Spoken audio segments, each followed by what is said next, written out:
പ്രവാസികൾക്ക് പറക്കാൻ ഇനി പ്രതിസന്ധിയാണോ?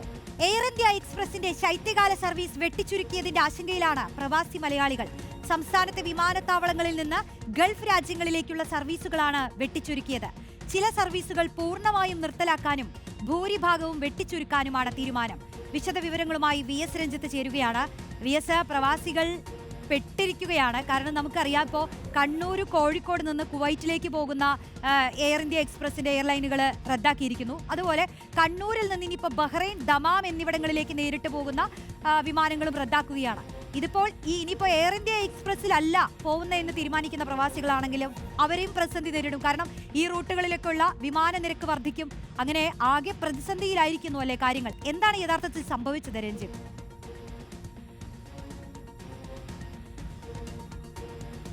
റോഷ്നി, ഇതിന്റെ കാരണമാണ് നമുക്ക് മനസ്സിലാവാത്തത്. നമുക്ക് ടാറ്റ എയർ ഇന്ത്യയും എയർ ഇന്ത്യ എക്സ്പ്രസും ഏറ്റെടുത്ത ശേഷമാണ് ഇത്തരത്തിൽ സർവീസുകൾ വെട്ടിച്ചുരുക്കുന്നത് നിരന്തരമായി അവരുടെ ഒരു പ്രാക്ടീസിങ്ങിൽ വരുന്നത്.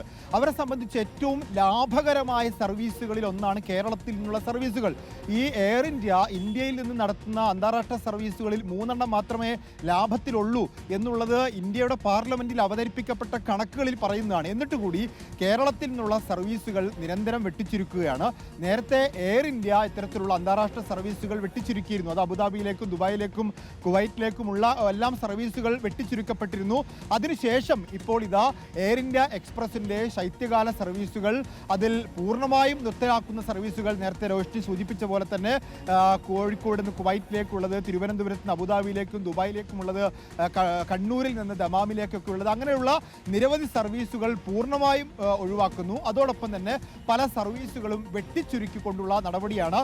ഏകദേശം ഒരാഴ്ച 76 വിമാന സർവീസുകളാണ് വെട്ടിച്ചുരുക്കുന്നത്.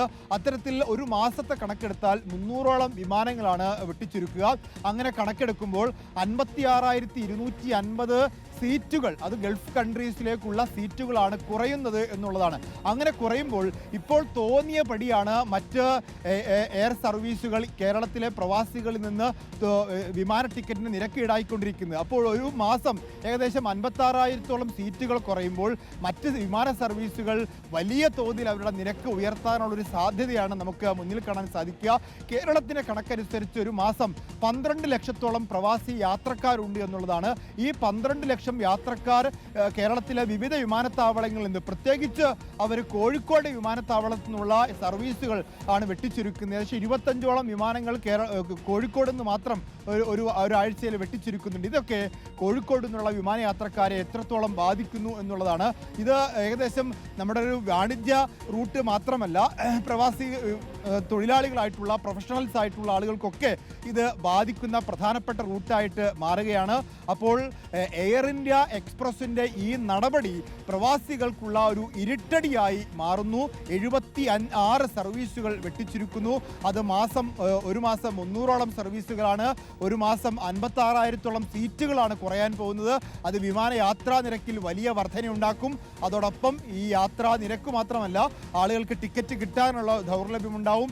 ഈ ഗൾഫ് കൺട്രീസിലേക്കുള്ള നമ്മുടെ വാണിജ്യ വ്യാവസായിക പ്രൊഫഷണൽ ഇടനാഴിയെ അത് വലിയ തോതിൽ ബാധിക്കും എന്നുള്ളതാണ്.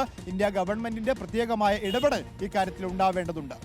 അതാണ്, ഇത്രയധികം സർവീസുകൾ വെട്ടിച്ചുരുക്കിയാൽ അത് തീർച്ചയായും കേരളം പോലൊരു സംസ്ഥാനത്തിനെ വലിയ രീതിയിൽ ബാധിക്കും. പ്രത്യേകിച്ച് മലബാർ മേഖലയിലുള്ള പ്രവാസികൾക്കൊക്കെ അത് വലിയ പ്രതിസന്ധി ഉണ്ടാക്കും. നമുക്കറിയാം, ബഹ്റൈനിലും ദമാമിലും കുവൈറ്റിലുമൊക്കെ എത്ര പേരാണ് കേരളത്തിൽ നിന്ന് പോയിട്ടുള്ള തൊഴിലാളികളുള്ളത്.